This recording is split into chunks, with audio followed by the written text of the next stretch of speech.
আসসালামু আলাইকুম সম্মানিত ভিউয়ার্স। আজকে আবার সবগুলা দুম্বাকে গোসল করাই দিলাম আমরা। এটা আলহামদুলিল্লাহ 2টা করে বাচ্চা দেয়। এটা গাভীর আছে, এটা পাঠা। সবগুলাকে গোসল করে দিলাম।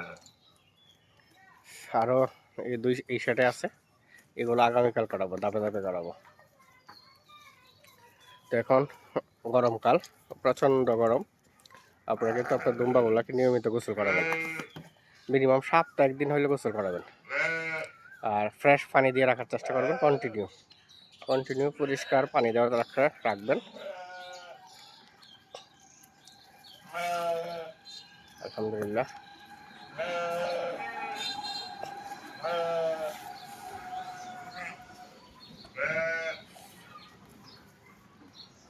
যারা কোরবানি উপলক্ষে পাঠা নিতে চান বা কোরবানি দিতে চান তারা কিন্তু যোগাযোগ করতে পারেন আমাদের কাছে। ইনশাআল্লাহ অ্যাভেলেবল মাল আছে, অনেকগুলা দুম্বা আছে যেগুলা কোরবানি উপলক্ষে সেল করা হবে।